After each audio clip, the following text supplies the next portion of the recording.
Hello, hello, hello. All right.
Okay.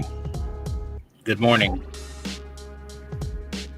Let's get into the stories that I have. First up, we're going to be talking about how Hezbollah uh, talking about what they have done to IDF. Let's get into it. Hard Talk Radio, live in 4K.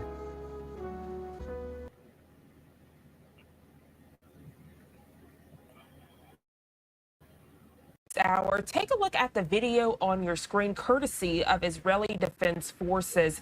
They say on their X page, these are not fireworks you see in that sky. They're celebrating the holiday of Shabbat. These are actually aerial defense systems defending our civilians against a barrage of Hezbollah rockets in northern Israel. So you're getting that video here, raw and unfiltered. You see that there in the sky. I actually want to pot up the audio so you can listen in as this unfolded.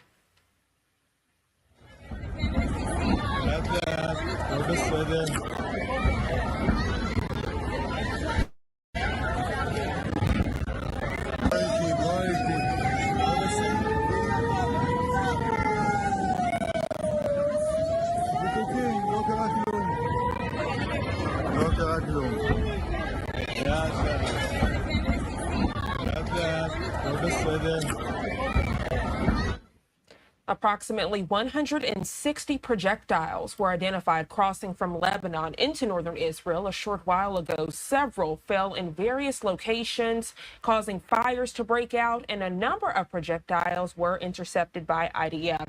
Joining us live this morning to break down this news alert, none other than national security expert Ken Gray. Good morning to you. Always a pleasure having you here on Live Now. Good morning, Janae. Glad to be back with you again. Glad to have you. So we saw in that video a celebration underway, and in the night sky, you look up, you would think those were fireworks as a part of the celebration, but no, it was actually a defense mechanism to stop Hezbollah attacks. If you could catch us up, please. Sure. So what we were seeing was the action of the Iron Dome. The Iron Dome consists of missile barrages fired to take out incoming missiles, a radar system that tracks these incoming missiles, and a fire control computer that is able to determine which missiles coming in are the biggest threats and which ones are going to hit into empty spaces. And so these three components together work to try to protect Israel from incoming missiles. Hezbollah fired a total of 170 missiles into Israel in two different groups, one with 90 missiles coming in, followed by another group of 70 missiles. The IDF launched sorties into southern Lebanon to take out the missile launchers, and so that also was a part of the response, not only the Iron Dome, but also the IDF coming back in to strike at the missile launchers. But this is yet another part of the increased activity along the northern border of Israel into Lebanon, which has been waxing and waning as far as its intensity. This is the second largest group of missiles that have been launched by Lebanon by Hezbollah into Israel. So things are heating up there along the northern border. So glad you noted that. I was actually going to ask you, I mean, my goodness, they're saying approximately 160 projectiles, so it could be more if the video isn't compelling enough. Hearing that number and knowing how certain areas have been evacuated because of that, how do you expect people to move forward? Obviously on edge this morning, celebrating a holiday and then seeing that in the night sky. If you look at the video, Ken, you can see young people, they're out there on lawn chairs, what you would see at a celebration here with loved ones. And then that happening, you see people under the age of 10 there scrambling with their parents. Yeah. So this is a threat that Israel has going on at all times here during this conflict, and also outside the term, this period of time of conflict with Hamas. There was Okay, so let's get into the article, reading more about this situation here.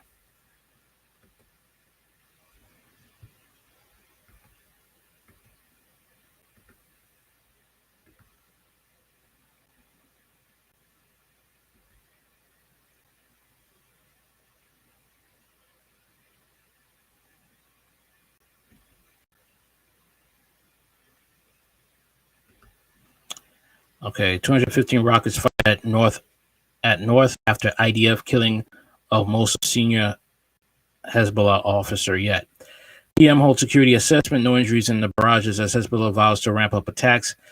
Military says target Talib Abdullah commanded key regional division in South Lebanon. Hezbollah launched some 215 rockets and several more missiles and drones at northern Israel on Wednesday. What it said was a response to the killing of senior commander in the terror group by an Israeli airstrike a night earlier. The barrages marked the largest attack carried out by Hezbollah during an ongoing fighting on the Lebanon border amid the war in the Gaza Strip. And the terror group vowed to ramp up its attack in retaliation for Israel's elimination of top commander Talib Abdullah. Funeral procession in Beirut, senior Hezbollah official Hashim Safieddine said the group would increase the intensity, force, and quantity of its operation against Israel. If the enemy is screaming and moaning, what about what happened to it in northern Palestine? Let him prepare himself to cry and wail, Safieddine said. Prime Minister Benjamin Netanyahu held a security assessment Wednesday evening in light of the developments in the north, his office said. The successive Hezbollah attacks began on Wednesday morning with a barrage of at least 90 rockets fired at several areas in northern Israel, including Tiberias, for the first time amid the war. Safed Rosh Pinna sending tens of thousands of people to shelters as Jewish Israelis celebrated Shabbat holiday. The Israel Defense Forces said another 70 rockets were then launched at the Mount Meron area, home to a sensitive air traffic control base. 10 more rockets were fired at the northern community of Zarit, and an anti-tank missile struck a factory of the Plasan armored vehicle manufacturer in Kibbutz Sasa, causing damage. Later in the morning, a drone launched from Lebanon detonated in an open area near the northern community of Zvan. Local authorities said several more rockets were fired in the afternoon hours at the upper and valley areas. Many of the rockets were shot down by the air defenses, the military said. There were no injuries in the attacks, but several rockets' impact sparked the fires in northern Israel. Some 25 firefighting teams and 8 planes were working to extinguish fires near Amrad in the In Zizim forest and near Beit Jan, the fire and rescue service said. Hezbollah took responsibility for the rocket and missile fire, claiming to have targeted several Israeli military sites, including the Meron Air Patrol Base and a Mayad camp, located some 20 kilometers from the border, as well as the Plasan factory. Hezbollah said the attacks were a response to Tuesday night's Israeli strike in southern Lebanon's Joye, some 15 kilometers, 9 miles more north of the border with Israel, which killed Abdullah and 3 other operatives.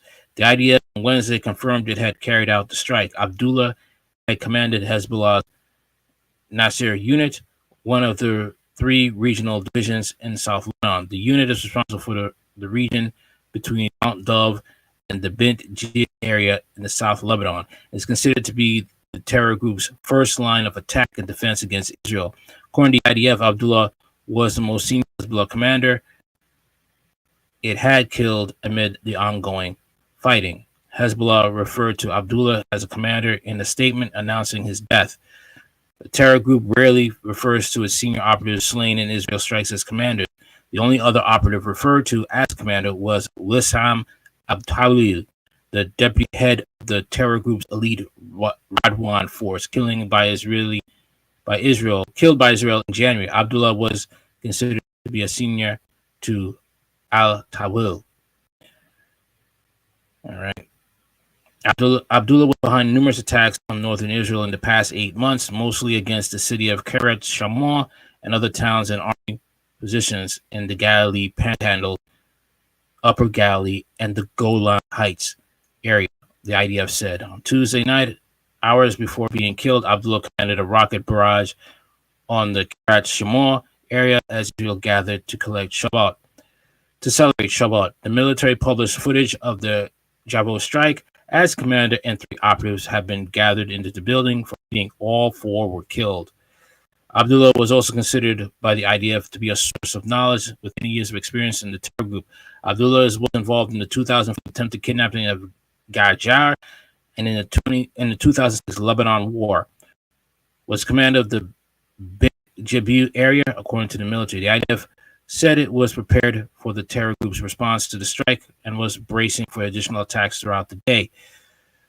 On the rocket barrages, the IDF said it struck 4 sites belonging to the Hezbollah in southern Lebanon's Yadr used to carry out the attack. Rocket launchers in Hanin and Yaron used in the barrages were all hit, the military said. Since the day after Hamas' October 7th attack, Hezbollah forces have attacked Israel communities and the military posts along the border on a near daily basis, with the group saying it doing so to support Gaza amid the war. So far, the skirmishes on the border have resulted in 10 civilian deaths on the Israeli side, as well as the deaths of 15 IDF soldiers and reservists. There have also been several attacks from Syria without any injuries. Hezbollah has named 342 members who have been killed by Israel during the ongoing skirmishes, mostly in Lebanon, but some also in Syria. In Lebanon, another 62 operatives from other terror groups, a Lebanese soldier, and dozens of civilians have been killed. Israel has expressed openness to a diplomatic solution to conflict, but has threatened to go to war against Hezbollah to restore security to the north of Israel, with tens of thousands of civilians are currently displaced. While Israel's political echelon has not yet made a decision on launching an offensive in Lebanon and turning the Gaza Strip into a secondary front, the IDF said it continues to target Hezbollah commanders behind attacks on Israel. Now, here's something that people don't really want to talk about Hamas, and I will show you.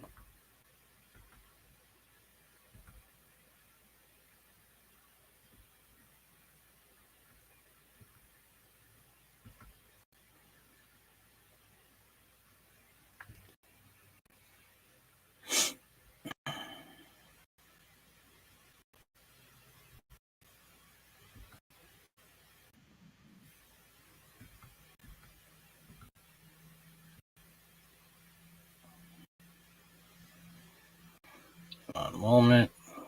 Okay, here we go.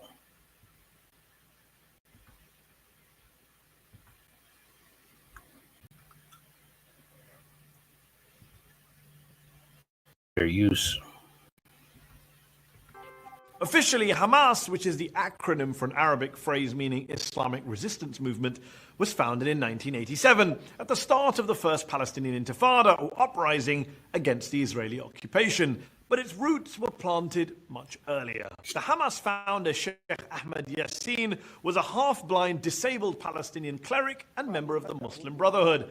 The Brotherhood had been repressed by the Egyptians in Gaza prior to 1967. But once the Israelis invaded and occupied the Strip, they didn't just turn a blind eye to these Islamists, they encouraged them. See, the Israelis, especially right-wing Israelis, wanted to undermine the power of the dominant Palestinian political force at that time, the nationalist PLO, at the heart of which was the secular Fatah party of Yasser Arafat, their bête noire.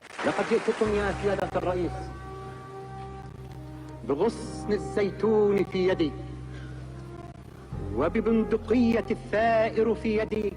By empowering Sheikh Yassin and the Muslim Brotherhood, Israeli leaders thought they could divide and rule the occupied Palestinians, play them off against each other, secular nationalists against religious Islamists. So in 1978, when Yassin wanted to officially register his Islamic Association, which was basically the precursor to Hamas, the Israelis were only too keen to help. Yassin built and grew a network of Islamist social institutions across Gaza, including schools and clubs and mosques, and Israel helped fund some of those projects. Most American politicians have no clue about any of this, although the former Republican Congressman Ron Paul once made this point on the floor of the House. Hamas was encouraged and really started by Israel because they wanted Hamas to counteract Yasser Arafat. Arafat himself told an Italian newspaper, quote, Hamas is a creature of Israel. He even claimed that former Israeli Prime Minister Yitzhak Rabin admitted as much to him, calling it a fatal error. Now, you might be wondering, Why should I believe mad Ron Paul or the famously shady Yasser Arafat? Well, you don't have to. You can believe top Israeli and US officials who've basically owned up to all this. Brigadier Yitzhak Segev, for example, who was the Israeli military governor in Gaza, and later told a New York Times reporter that he helped finance the Islamic movement. The Israeli government gave me a budget, he said, and the military government gives to the mosques. Colonel David Hakam, who worked in Gaza in the late 1980s as an Arab affairs expert in the Israeli military, has admitted that the original sin was Israeli support for Yassin in the late 70s. But at the time, he has argued, nobody thought... So all these deaths are on Israel's hands. All this blood is on the Israeli government's hands. Why isn't this knowledge? Why isn't this made public? Gotta wonder about it. And once again, you know, Benjamin Netanyahu shut down the Iron Dome when he got intel from the Egyptian government that Hamas was coming. This was 3 days prior to October 7th.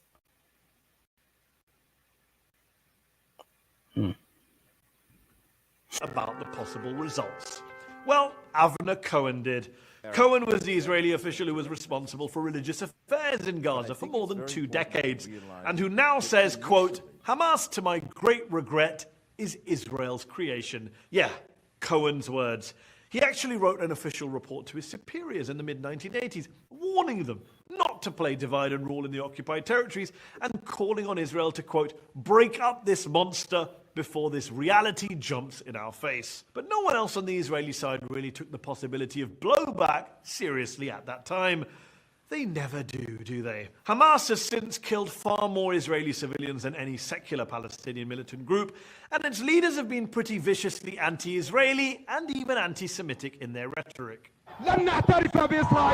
لا مكان لكم بيننا ولا مستقبل لكم بين الأمم إنكم إلى زوال. Sheikh Yassin would eventually be assassinated by an Israeli airstrike in Gaza. Sheikh Yassin and its organization, the Hamas, are responsible to the killings of more than 400 Israelis. So the question shouldn't be why now. I think it should be why not before. Why not before? Well, because before, Israel was actually nudging and winking at Yassin and co., building them up as a rival to Arafat's Fatah. The die was cast for blowback. Blowback, incidentally, that they decided to double down on when they assassinated Yassin. You can hear the crowds chanting for Hamas, and any idea that this operation would actually suppress or diminish that organization seems to be ill-judged. The inconvenient truth is that Hamas is in part a creature of Israel's own making, an enemy that Israel spent more than 20 years helping to build up, and then spent the next 20 years, the past 20 years that is, trying to bomb, besiege, and blockade out of existence. The 3 Gaza wars fought by Israel against Hamas since 2008 killed around 2,000 Palestinian civilians and a dozen Israeli civilians. That's the real human cost of blowback. David Long, a former Middle East expert at the US State Department under Ronald Reagan, told journalist Robert Dreyfus, I thought the Israelis were playing with fire. I didn't realize they'd end up creating a monster. But I don't think you ought to mess around with potential fanatics. This is crazy. This is actually insane. They let this on the loose, and they kept. I don't know. I mean, they kept using it. You know, I don't know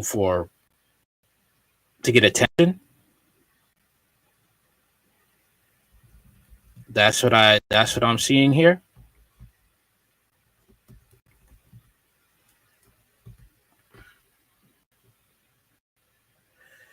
You're starting to see that the real monster here is the Israeli Zionist government. Okay, which is really just an ethno-terrorist state. All right.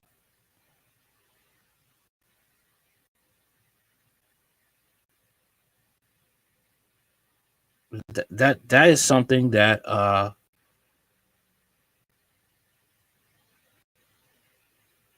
that is to think about. Okay. And they try to say if you call out Israel, you're anti-Semitic. They're trying to say the fact if you use even the word Zionism, that equals being anti-Semitic, when it doesn't. Zionism is basically white Jewish supremacy. That's basically what it is. Israel is an ethno-terrorist state. Okay. If you are a black Jew, you are discriminated against. Okay. Socially a sexual assault capital. All right. Where rabbis who commit sexual crimes against kids, they escape to Israel under the order of return to escape prosecution from other countries, only to do it in synagogues and harm children among their own people.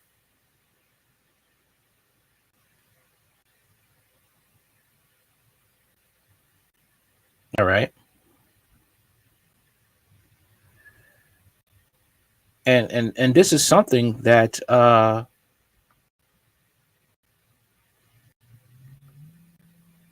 is real. You could look up this information, especially the abuse of children by rabbis within the Orthodox Jewish community. All right. There is a lot of crimes that Israel keeps on the low. All right. That they do not tell you. Especially their belief in the Talmud. Very similar to the Quran.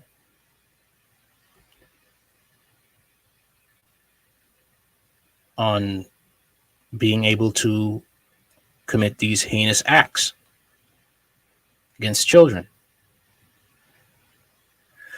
Okay. And let's talk about the Sharia law, what is happening in London. All right. Let's get into that.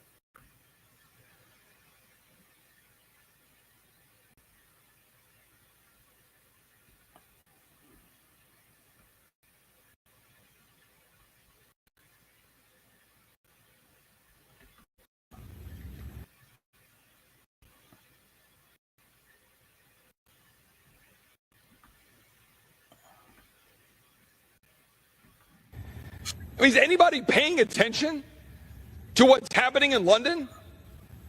I'm going to say it here on the floor of the House and get the scorn of people when I say you've got a massive Muslim takeover of the United Kingdom going on right before our eyes. They would say, Chip, well, what is wrong with that? Because this is what we got to worry about with the Palestinian side, okay? And I'm really for the victims, the civilians who are being destroyed on both sides, whether they're Israeli or Muslim, that are being destroyed by this Israeli versus Palestine thing. What you have to understand is also there is this conversion of people to Islam, okay? And people do not really read the Quran. They do not read the Hadiths. You know, they do not actually read what they want to sign up for. You're listening to these people. And I'm talking about the Muslim radicals. They do not understand that in Islam, there is really no morality. They can lie to you. They're allowed to lie to you according to using taqiyya, which is basically the art of deception.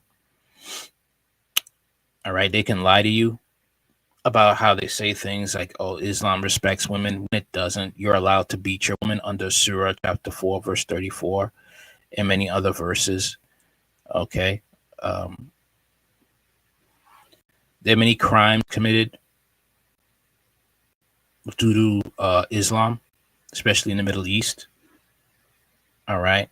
There are many grooming gangs in Europe now due to Islam. Okay. And Islam is being slowly but surely taken over a lot of parts in Europe, especially in Sweden. Okay. When I'll give you an example, there were two Middle Eastern young men that were attacking rapper ASAP Rocky, and ASAP Rocky was trying to get away from them. He had to defend himself. Guess who got locked up in Sweden? ASAP Rocky. It took Trump to get him out. All right. They have no-go zones in Sweden. No-go zones, places you can't go.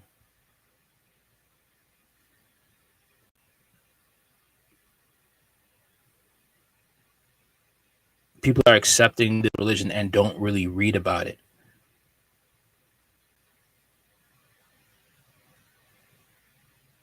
All right. And these people know what's going on. They claim to flee these countries that are dominated by Islam, that they are escaping persecution and hardship, only to want to bring that into the new country that let them in. This is called cultural jihad. They come to a country, learn its laws, to twist that country's laws and to twist that country's culture to be under Sharia law. Under Sharia law, you can unalive non-Muslims. It's in the Quran. All right. Ever since there's been a mass migration of Muslims to European countries, there have been assaults against women and children have been on the rise. Women have been harmed. People have been bullied to sign up to convert to Islam. This is what we're facing here.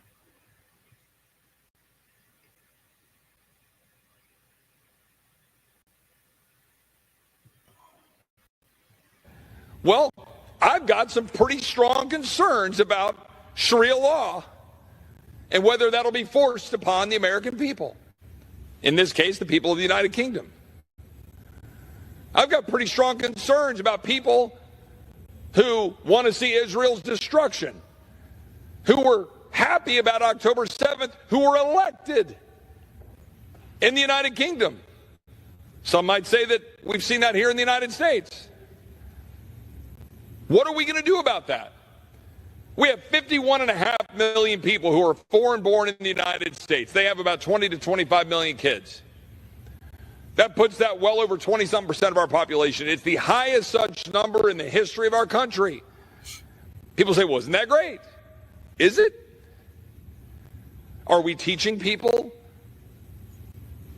about Western civilization? Are we teaching people about the Constitution, the Bill of Rights, the rule of law? Are we teaching them Western values? Are we teaching them God exists? Are we teaching them the importance of freedom? Or are we teaching an entire generation or two or three to run around complaining about what's wrong and why the entire world is against them because of their skin color, their sex, their supposed gender identity, whatever the hell category we create, to make people have an excuse for not just stepping? Now, yes, racism does exist. It's true. But we have something like this, a problem that is going to harm a lot of people who like to be, who like freedom of choice, freedom of speech, freedom to choose who they want to date, freedom of, you don't get to do that. Your parents could, if you're a young girl, teenage girl, your parents could just say, okay, you're going to marry this one dude over here. Okay, who's a Muslim. All right. And you, as a woman, as a young woman, have no say. There's child marriage in Islam. That happens a lot. You could look at stories of millions of stories online of women who give their stories of how they were married off at 15, 14, 9 years old. This is serious. And a lot of black people are proud to be Muslim, not understanding that there's a caste system in Islam. Black Muslims are not equal to Arab Muslims. If you're a white Muslim, then you are looked upon as gold because Muhammad was light-skinned. The Quran, black people, okay, are destined for hellfire, and a black man, according to the Quran, is a description, okay, of Satan. Quran and Hadith, description of Satan.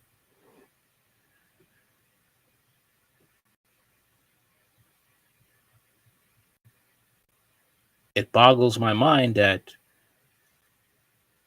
Black Americans would be so hard up against racism and white supremacy, yet you're taking on a religion that has oppressed you and enslaved you.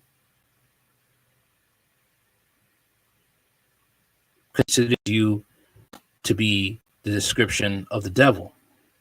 And a black woman is likened unto a pandemic. Very interesting.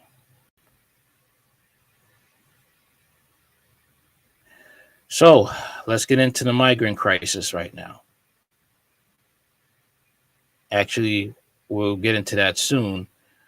Actually, no. We're going to be getting into the, we'll be getting into the,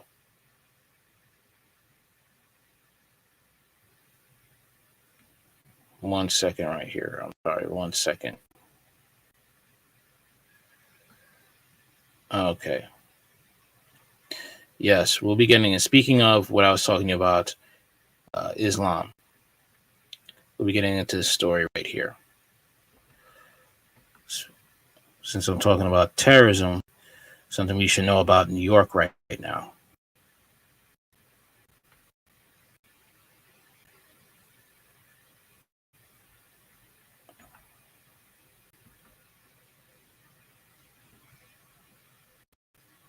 Tajikistan, suspected of having ties to ISIS, have been arrested following sting operations in New York, Philadelphia, and here in L.A.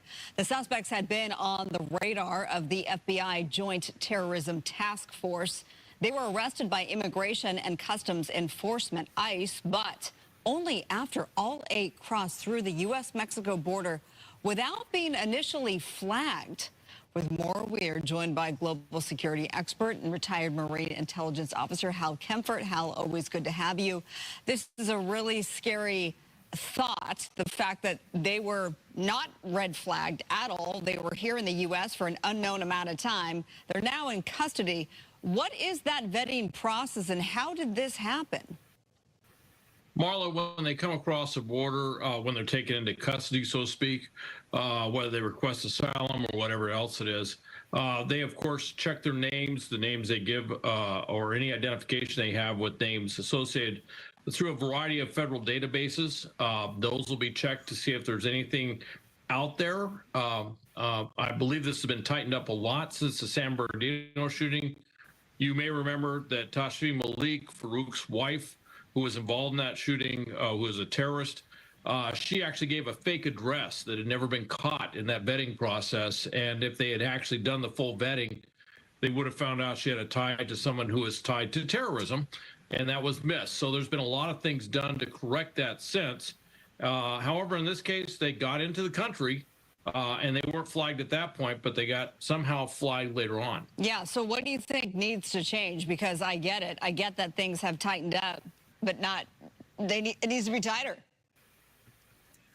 This isn't, all this blood is on Eric Adams' hands. Caught in New York, LA, Philly, and Eric Adams. Yeah, man, this is something. It must be something to go down in history as the black mayor that could have saved New York. You could have stood your ground for New York, but you chose to be a political puppet. It's a shame. Obviously it does. And obviously they're going to be going back and looking at what databases did they check. I wouldn't be surprised if there's some initiative back in DC to have the National Counterterrorism Center, NCTC, take a more active role in vetting this. course, part of the problem is just the sheer volume of people coming across the border illegally somewhat overwhelms the system. So when they say they did a thorough and complete vetting, I always take that into a kind of with a grain of salt, saying, well, you got so many people you have to process. Yeah, which, we heard from the Biden administration last week about tightening up the borders. They're extremely porous, and we're seeing the influx of people. So we'll see if that makes a difference. My thing is, like, if you could close this border, tighten it anytime you want, then that means this is all rigged. This is all planned. Okay. And he is trying his best. Biden wants to try, okay, to get reelected. And I think the best way to get reelected, okay, is to basically just bring in some illegals. Okay. Try to give them a lot of benefits. All right. I mean, if I was a psychopath, I would do that, since I know I am totally, my name is mud among the my own people. All right. I would definitely. Okay. I would definitely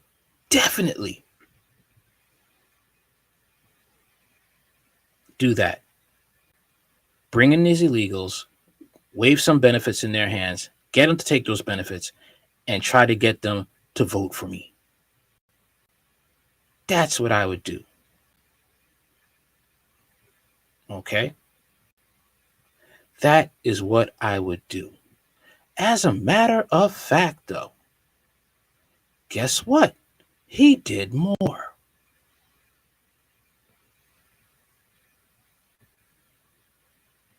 This is what he did.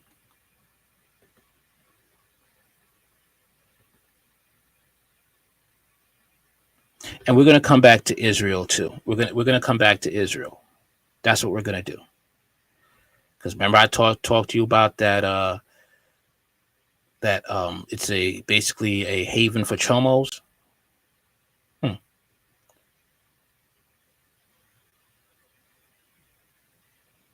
Here we are. Biden to grant 1 million illegals amnesty so they can vote for the right party in U.S. elections. I told you. President Biden has agreed to grant amnesty for over 1 million illegal migrants in the U.S. so they can vote for the right party in the U.S. elections. Biden's unconstitutional decision to allow illegals to vote is a sharp U-turn from his announcement last week. He would sign an executive order that he would see illegals be turned away from the southern border. Announcing the executive order, Biden appeared to anticipate the criticism from the far left and hinted at moves to make immigration system more just. Today, I've spoken about what we need to do to secure the border in the weeks ahead, and I mean the weeks ahead. I will speak to how we can make our immigration system more fair and more just, he declared on Tuesday. MSN.com reports multiple outlets have since reported that the White House is considering a parole-in-place move to apply for illegal migrants, spouses of U.S. citizens. Parole in place is already being used in 1-year increments for family members of U.S. military members and protects them from deportation and grants them a work permit. The New York Times reported that the program for spouses could include the ability for some spouses to gain a pathway to citizenship, but those details are still not clear. As we have said before, the administration continues to explore a series of policy options, and we remain committed to take action to address our broken immigration system, a White House spokesperson told Fox News in response to the reports. Parole, more broadly, has been used by the Biden administration to admit over 1,500 a day via the ports of entry using the CBP One app, as well as 30,000 a month using parole processes for nations from Cuba, Haiti, Nicaragua, and Venezuela. Parole in place has been rumored as a potential move by the administration for months and has been directly called for by and immigration advocates, FWD.US, an immigration advocacy group, estimates that there are approximately 1.1 million spouses of U.S. citizens living in the U.S. illegally, and the group says it would add $16 billion to the economy if they were made U.S. citizens. Mr. Biden can rise to the moment by leveraging the parole power to fulfill his promise to keep families together. Andrea Flores, a vice president for immigration policy and campaign, said in a Times op-ed.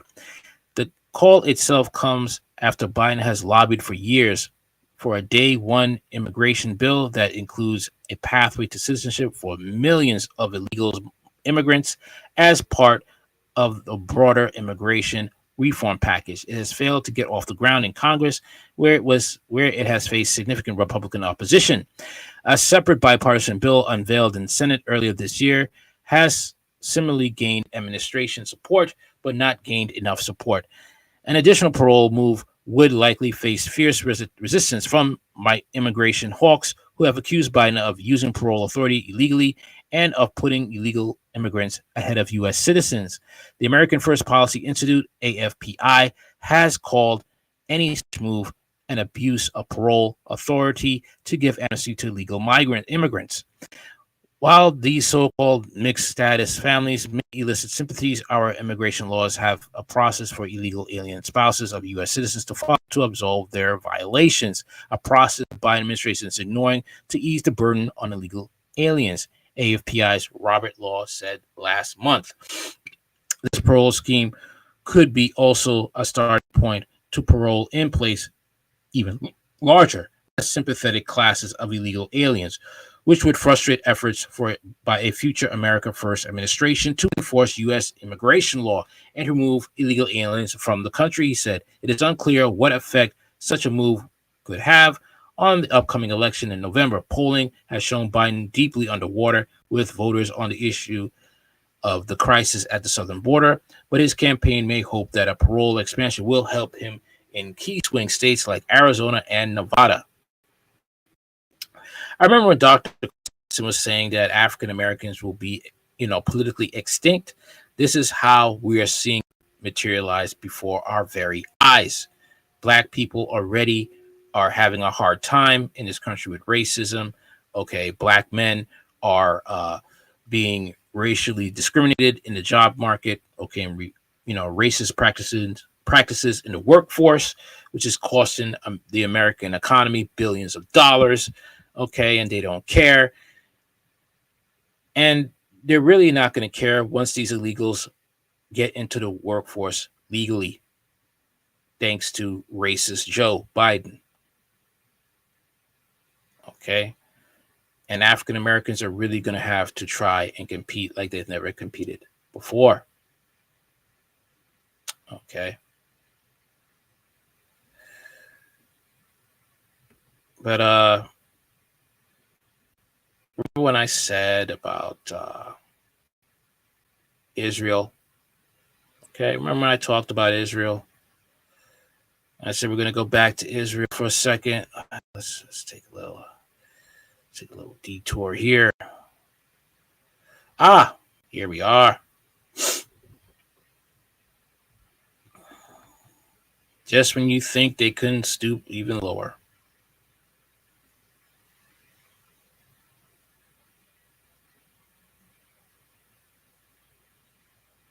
Let's just get into it right here.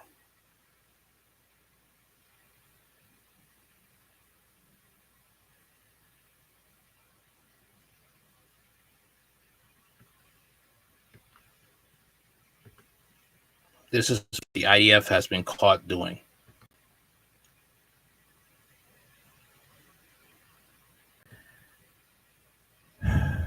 Can't really be shocked though, because in the Talmud, look up the Talmud and look up designated bondmaids. Israeli army caught running a pedophile ring involving thousands of Palestinian kids. Media blackout.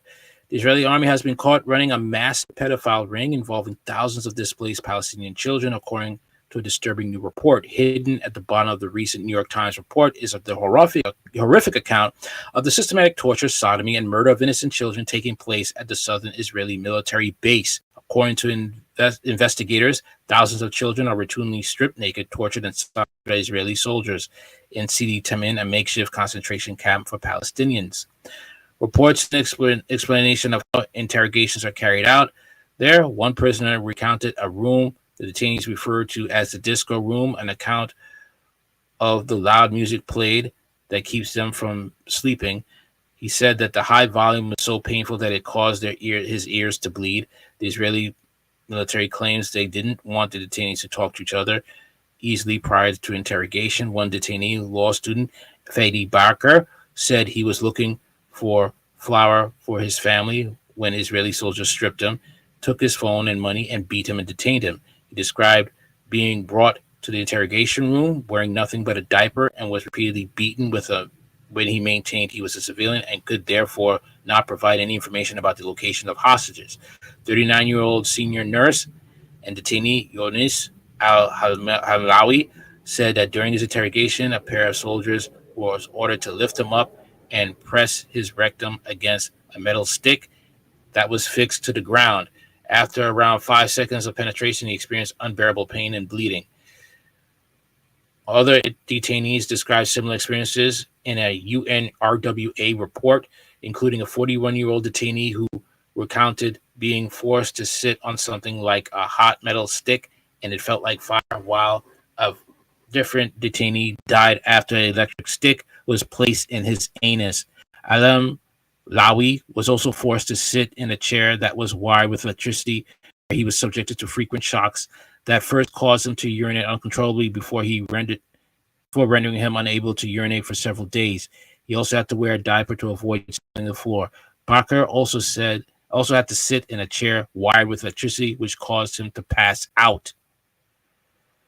Numerous other abuses were described by the 8 former detainees who spoke with the publication, including being punched, kicked, and beaten with rifle butts and batons. One was kneed in the chest hard enough to break his ribs. At least 35 detainees have died at the site after being taken to civilian hospitals nearby. Although senior military doctors claim they have not seen any signs of torture, Israeli commanders confirmed that at least a dozen soldiers were released from their roles there, some of them because they were used excessive force. It is believed that around 4,000 detainees spent as much as 3 months at Sidi TM, 70% of whom went out to prisons for further investigation. Around 1,200 were determined to be civilians and sent back to Gaza, did not receive any apologies or compensation. One military doctor told the Times that some people seemed so unlikely to be combatants involved in the war that he was not sure why Israeli soldiers had even brought them there in the first place. For example, one was severely obese, another was a paraplegic, and yet another had been breathing the tube inserted in his neck since he was a child. Why they brought them, I don't know. They take everyone, he said.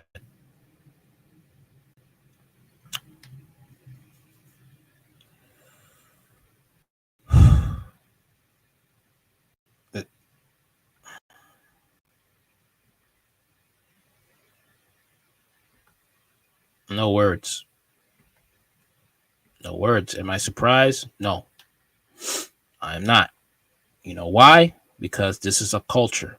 All right. This is the pedophile culture within the Orthodox Jewish community that is into the Talmud. And this is what is practiced in the Talmud. The same things the Catholic priests do. The same things that is Muhammad practice in the Quran.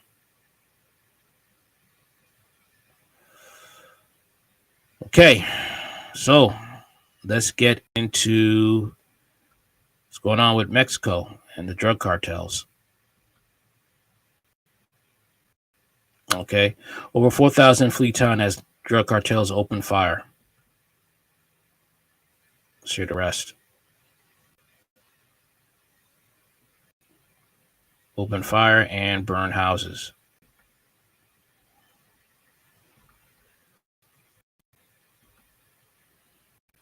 Grappling with deadly cartel violence, more than 4,000 residents were forced to flee the town of Tia after drug cartels opened fire and burnt down their homes. The violence erupted last week and lasted for 3 days until the Mexican army arrived. The displaced who are now scared of going back to their shelter. Meanwhile, Mexico's president has downplayed the attack, calling it infighting between the town's residents. Our next report gets you more details about the rising cartel violence in Mexico. Drug cartels and gangs have wreaked havoc in southern Mexico in recent weeks. Over the weekend, more than 4,000 residents fled the town of Tila in the state of Chiapas because armed gangs opened fire and burnt their houses and vehicles. The violence erupted last week when dozens of armed men stormed the region. They began shooting at houses and businesses and set buildings on fire. Eyewitnesses say the gunmen returned the next day with high-caliber weapons and military outfits, and the siege lasted for 3 days until the Mexican army arrived on the scene. This eventually forced the residents to flee their homes in Tila to a makeshift shelter in a football court in the nearby town of Yajalon. This is probably the biggest mass displacement in Chiapas since 1997. We have around 4,000 displaced people, but some come at different times, so sometime around 350 sleep here because in Yajalon, we have big hearts, so many have taken shelter in different places. The shelter distributes food to around 2,000 people, and we have other places where people go for food. Now, while some 5,000 troops are patrolling the area since the attack, the displaced residents are still scared of going back to their homes. Terrorífico. No hay palabras para describirlo. Sentir que tu vida depende de un hilo, que le ruegas a Dios a que no te encuentren, que le pides a todo el mundo ayuda y que nadie puede hacer nada por ti. La preocupación de toda la noche, de sentir que tu hija está a tu lado y que está. According to Mexico's human rights groups, a gang called Autonomos was behind the violence, which is said to be linked to drug trafficking. Tila residents say the gang members had been extorting them for months. And if their demands were not met, they threatened to kill victims, rape women, recruit young people, and burn their homes. No pagaron el derecho de piso. Y algunos que sí habían pagado, también les quemaron la casa. En mi caso, yo no, o sea que me han querido extorsionar por teléfono, pero cuando yo veo los números, que yo no tengo nada que ver, no contesto. Imagine these cartels coming to our borders. Imagine them coming to New York, linking up, networking, and then coming to your neck of the woods, especially black people who live in the projects, neighborhoods where people don't really have work, and they start recruiting people. Imagine that.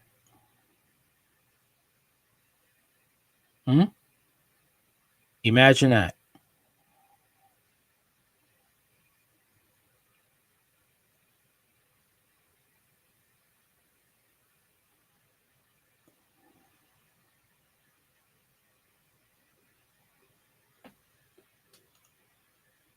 That is what we are dealing with. Okay? These people are going to come here to steal, they're going to come here to kill, and they're coming to destroy. They already are wreaking havoc, these migrants. The ones that are in gangs that are killing people. One had a long rap sheet. He finally started killing people here. Killed 2 people. And now he's killed 2 parents. 2 parents. And their 2 boys are now orphans now. Still on the loose.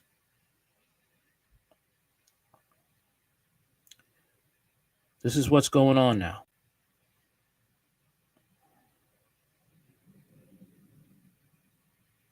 All right.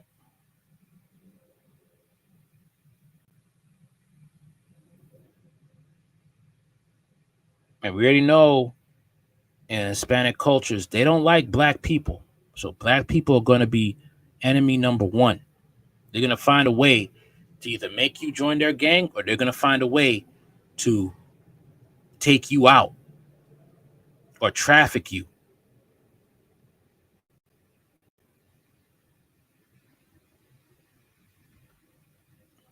Speaking for the disrespect of African Americans and black people, period, in this country. Let's take a look at this. What happened in the Oklahoma Supreme Court.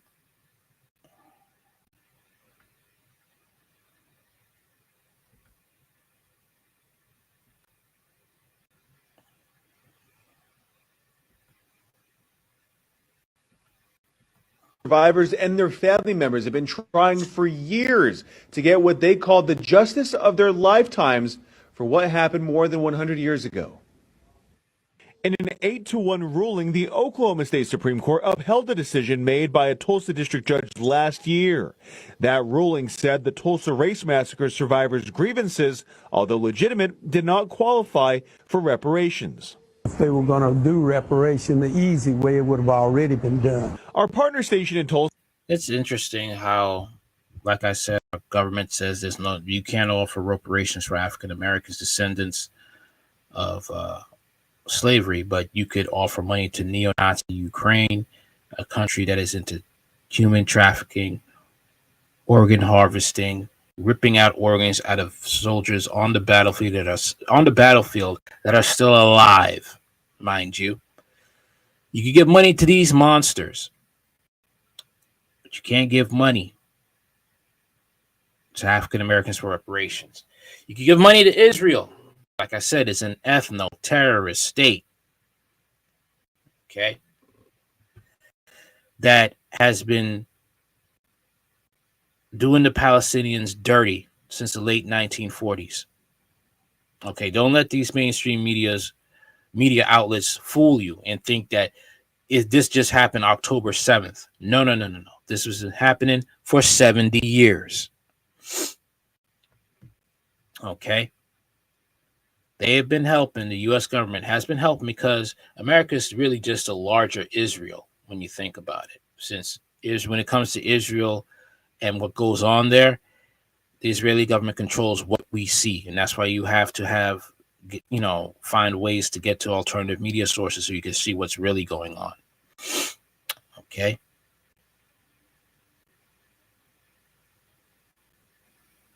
All right. You give money to any other ethnic group who are in need. Okay. Hey, the Japanese, they got their money for being put in the internment camps during World War II. But African Americans, descendants of slaves, no, can't get reparations. They'll even sue a Chicago suburb that was paying black residents, African American residents, reparations. They want African Americans in this country to be a permanent slave class. That's what they want. Also spoke with Willie Sells, owner of T's Barbershop, the longest standing business on Black Wall Street since its rebirth. Those people that were here suffered a terrible loss. And I think it's affected the city down through the years. It's estimated up to 300 black Tulsans were killed and over 30 blocks of the city were devastated by a white mob in 1921. The few living survivors sued the city of Tulsa and others in 2020, seeking reparations for the trauma they lived through. The city and insurance companies never compensated victims for their losses, and the massacre ultimately resulted in racial and economic disparities that still exist today, the lawsuit argued. We're hoping and trusting and praying that the city, the state, or somebody,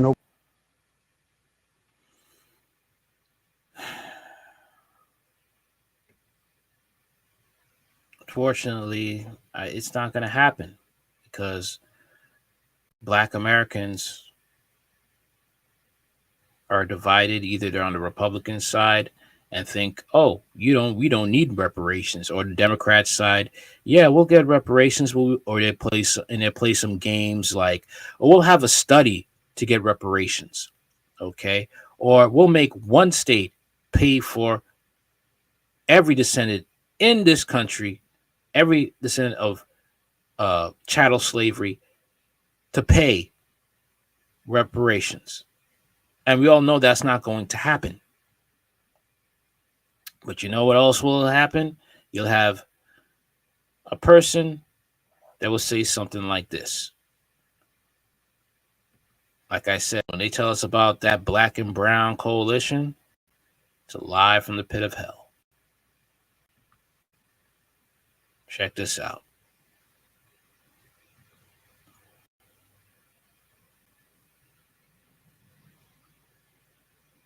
Force reported the total amount could be as much as 800 billion. 800 billion. That's 2.5 times the size of our entire state budget. To pay for that, you'd need a major tax hike, unlike anything this state has ever seen before.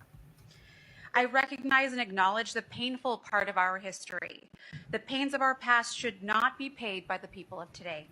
The majority of our state is Latino and Asian, making up 55% of our population. Most of them, like me, are first, second, or third generation immigrants who had nothing to do with slavery, discrimination, Jim Crow laws, nothing. It is fundamentally unfair to force these people to pay for this, and because of that, I will be opposing to. That's sad. Say that again. Nah.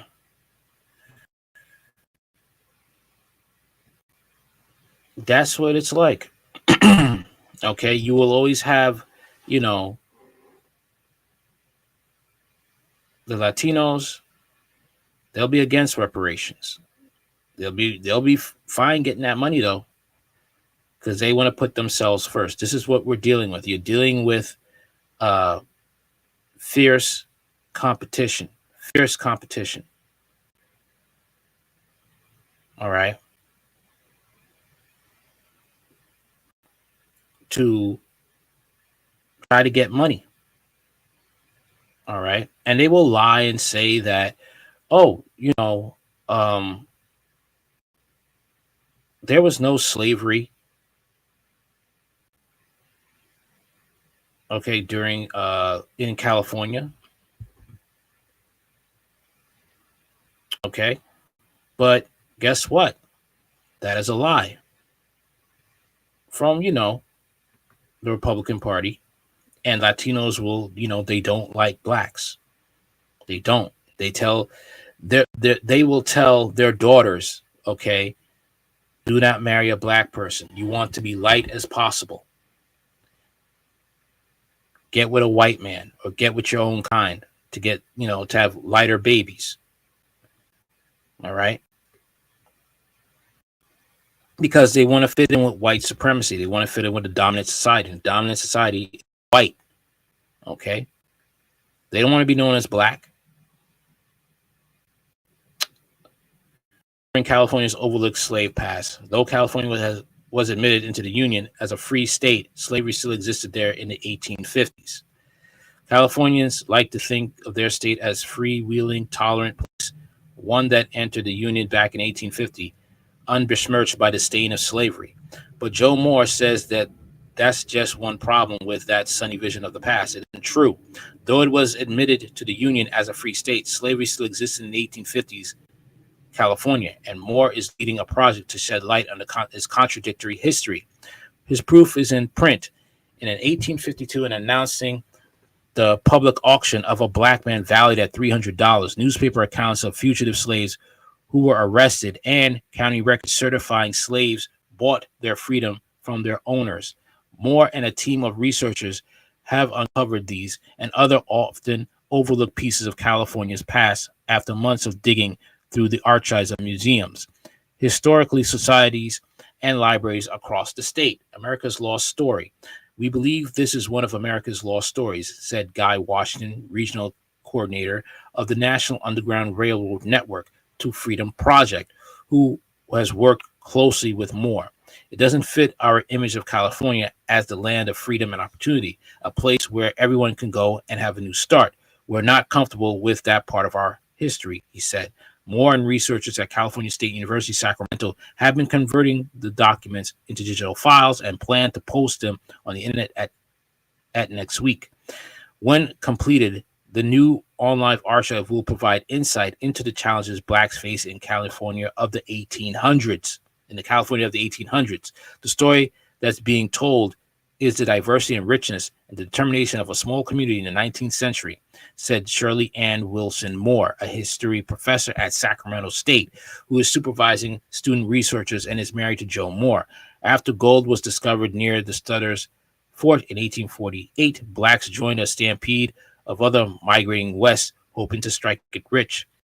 For those early black pioneers, the state's policy appeared promising. California's first constitution, adopted in 1849, dictated that neither slavery nor involuntary servitude, unless for the punishment of crimes, shall be tolerated in this state. A year later, under the Compromise of 1850, California was admitted to the Union as a free state. For blacks and others, California was a place to come and reinvent themselves. Shirley Moore said, for African Americans, California represented a place where, at least legally, slavery did not exist, but many found California a far cry from the land of opportunity they envisioned.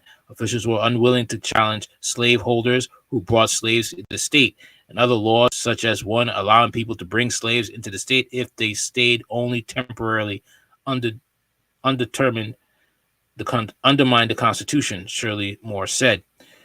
Okay.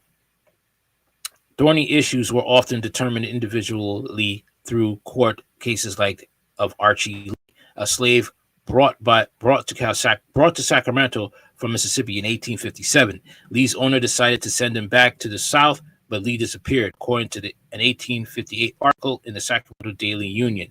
Lee was captured and his cause adopted by abolitionists as a test case for the rights of blacks in the state. They raised money for Lee's legal defense, and eventually he was released. The tale of Lee and others will be included in the digital archive through letters, family documents, court records, songs, and photographs. Researchers have identified about 800 documents, though not all will go online at first. To collect the 19th century stories, the researchers are using high-tech tools armed with laptops and flatbed scanners. They've traveled to some smaller institutions that have been reluctant to let old, fragile documents out of their sight. Many of the first documents included in archive will be newspaper articles. One from 1852 edition of the Sacramento Herald announcing a Negro for sale. I will sell at public auction a Negro man. The ad placed by B.G. Lathrop says, adding that the price is $300. Lathrop tells abolitionists he will accept $100 from them, a great sacrifice in the value of the property, to see whether they will pay or play their old game and try to steal him. The article also depicts struggles of slaves who tried to escape. One Sacramento Union report from 1861 tells a black man arrested as a slave and brought to the city in irons. Stories of individual families. Another in 1854 Sacramento Union asks readers to contact O.R. Reiser, whose slave Stephen escaped from a steamship en route to Arkansas. The Moors also want to tell the stories of individual families, though through documents provided by people such as Calais Rowntree. Rowntree's ancestor Allen Coffey earned $7,000 in the mines and used it to buy his wife and 2 daughters freedom, as well as his own. When I think of his story, I think of, if you put your mind to it, there's nothing you can't accomplish, said Rowntree, who lives in Vallejo, California. Here is a slave working to buy his freedom, and he made it happen just on sheer willpower and determination. Okay? That's all I'll read for now. But as you can see, when they try to say California was a free state and did not have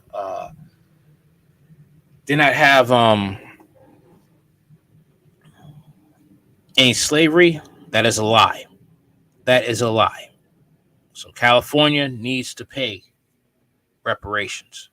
Reparations is owed to the descendants of African American chattel slavery. That is what is needed.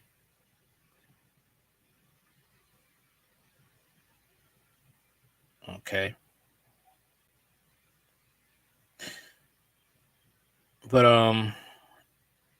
let's talk about this new STD that's out here now, which is wild.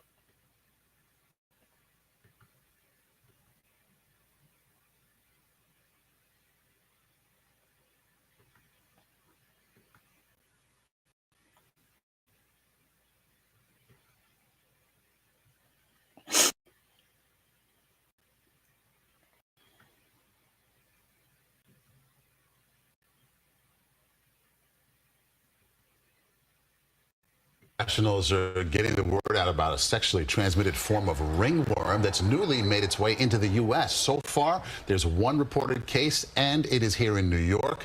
CBS 2's Christy Kalishian shares what doctors know so far. It's an infection that comes from the same fungus linked to conditions you may know of, like ringworm, jock itch, and athlete's foot. What makes this case a little bit different is it is a type of ringworm that can cause more inflammatory type lesions, and it can occur in the groin area or the genital area. Dr. Avram Kiplin led the study and authored a report published in the journal JAMA Dermatology earlier this week on trichophyton mentagrophytes type 7, or TM7. It's a sexually transmitted infection that can appear like this in the groin area and can be itchy. So far, the one reported case in the U.S. is in New York City. A man in his 30s, the report says. It was reported in a journal, which tells you that it's new. We're still learning about it. Because it's just this one case, I think we're really starting to understand how could this have happened. The study says the patient noticed itchy lesions after a trip to England, Greece, and California, where he said he had sex with multiple male partners. Cases popped up last year in France. Earlier ones were linked to those in contact with sex workers in Southeast Asia. If they have... What do we have in Queens right now? I think 71st Continental or Forest Hills. We have sex workers from Latin American countries. All right. Here. You don't know if they're tested. You got a lot of people coming from different parts of the world, illegal migrants. You don't know if they're tested. That's right. Talk about germ warfare. That's something, man. It's wild. That is that's insane. What's going on with that? Okay. And people already are feeling the effects of the solution. Okay. And now you got to deal with this.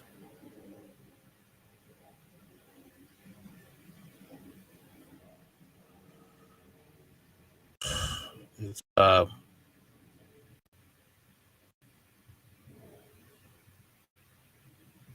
don't even know what to say, man. I don't.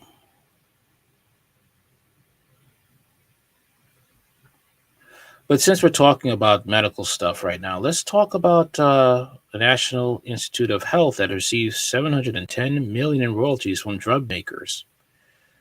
Let's talk about that.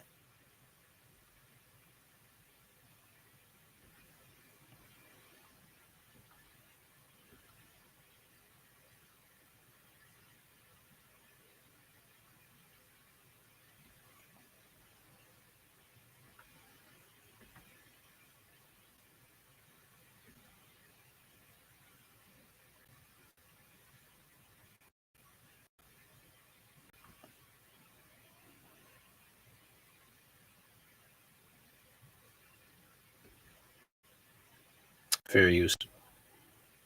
Talk about it coming up on Business Matters. Standing around 65% versus around below 50% last week. Okay, so let's talk about the job numbers that are out here. Ending around 7 points. So 1 second.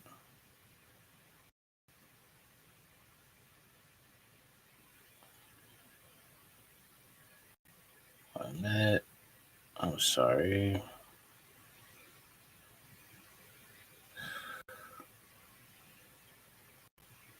Yes, here we are.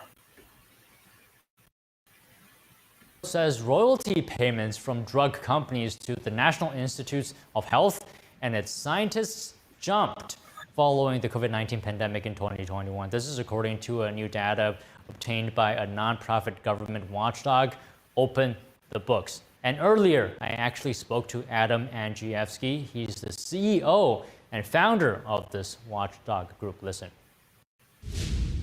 Adam, thank you very much for your time today. So you were at the hearing yesterday where Fauci was grilled over a wide range of topics. So here's the thing. According to a report by you on the New York Post, NIH scientists got over $700 million in royalties from Big Pharma. Maybe to start off, just tell us, what did you find in your investigation? So yesterday in that hearing, it was an historic moment. I was in the first row, and Fauci twice had to answer questions from members of Congress on our findings. We were really proud of that. Previously, the previous day at the New York Post, we broke the facts from a 3-year battle at NIH to open the book on their third-party paid royalties. This is when a government scientist in a taxpayer-funded government lab has an innovation, they license it to, say, pharmaceutical companies who pay royalties back to the agency and the scientists. And we found during the pandemic years of 2022 and 2023 that the secret royalty complex went on steroids. As a matter of fact, there was $710 million worth of royalties paid out to NIH scientists just in those 2 years. So I think every single decision, especially from Dr. Anthony Fauci during the pandemic, now has to be questioned. Did Dr. Fauci operate in the special interest of himself, thousands of his scientists who collected hundreds of millions of dollars worth of royalties, or did he operate in the public interest? That's what's at stake. Okay, and the information that you got in that report, was it difficult? What did you have to do to find that? So this was a 3-year battle with the National Institutes of Health. NIH has declared war on transparency. They don't want oversight. They certainly act like they're immune from oversight and that it's a virus. All right, so let's get into the article right now.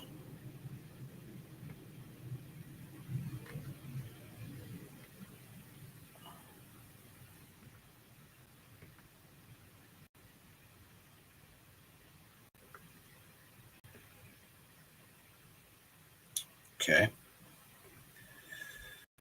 All right. During the pandemic, the American people started to feel that big government was very cozy with big pharma.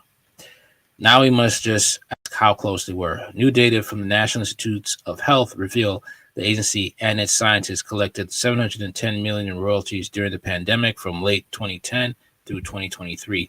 These are payments made by private companies like pharmaceuticals to license medical innovations from government scientists. Almost all that cash, $690 million, went to the National Institute of Allergy and Infectious Diseases, the sub-agency led by Dr. Anthony Fauci and 260 of its scientists. Information about this vast private royalty complex is tightly held by the National Institutes of Health. My organization, OpenTheBooks.com, was forced to sue to uncover the royalties paid from September 2009 to October 2021, which amounted to $325 million over 56,000 transactions. We had to sue a second time with Judicial Watch as our counsel to pry open this new release. Payments skyrocketed during the pandemic era. Those years saw more than double the amount of cash flow to the National Institute of Health from the private sector compared to the prior 12 combined. All told is $1.036 billion. It is unclear if any of the COVID vaccine royalties from Pfizer and Moderna, the latter of which settled with NIH by agreeing to pay $400 million. It is even included in these new numbers. NIH is insane. The American people have one last crack at getting some candor from Fauci, the face of our response, of the COVID response, when he testified Monday before the House Select Subcommittee on the coronavirus pandemic. There's plenty to answer for. He spent years scoffing at questions about potential conflicts of interest between the policymakers who relentlessly push the solution and recipients of private royalties. Now he'll also need to account for a bombshell email sent by one of his deputies, which described in-house strategies to circumvent Federal Freedom of Information Act. Fauci won't be able to misspell words to evade scrutiny or have folks physically courier messages. Just two of the FOIA avoiding actions described by Mr. David Morant, a key Fauci deputy. Instead, cameras from around the world will be trained on Fauci, and he will be answering for information he gave in sworn deposition earlier this year. It's a chance to either come clean or further cement the public's perception of him and the NIH as secretive and self-interest. Beyond this small cabal of scientists covering up discussions of the virus origin, National Institute of Health has consistently treated FOIA requests like viral attacks on their own. No wonder then that we're plaintiffs in 6 ongoing FOIA cases. Characteristically, the National Institute of Health is still redacting pieces of the data that would help us more easily connect therapeutics with their government-paid inventors. For example, they refuse to show us the amount of royalties paid to each individual scientist, so we still can't entirely follow the money. In the meantime, Senator Ron Paul, representative of Kentucky, has sponsored the Royalty Transparency Act, which sailed unanimously through the committee process and deserves a floor vote immediately. There's plenty Fauci could do in the meantime, too. He could indicate he supports bills like Paul's. He could call a National Institute of Health and the Centers for Disease Control and Prevention to voluntarily unmask the royalty payments. Then we could see whether their decisions to have advanced the general welfare or their own. Fauci could also support fixes to the FOIA law that create real consequences for those who purposely violate it. At minimum, he must apologize for the utter contempt for the FOIA and the transparency war waged by his colleagues that's now been revealed in private communications. Among the government's most basic duties to the public are providing for the general welfare and reporting its income and spending. As Fauci wraps 5 decades in government, having become its highest paid bureaucrat, he should consider ticking those boxes again, for old time's sake. Apology is not what's going to happen here. Apology is not enough. He needs to serve time. That's what needs to happen. He needs to serve time for what he has done. He is a monster. He is a liar. And he has to pay. But what do you guys think? Let me know in the comments. Anything you want to know about this channel is in the description box. Later.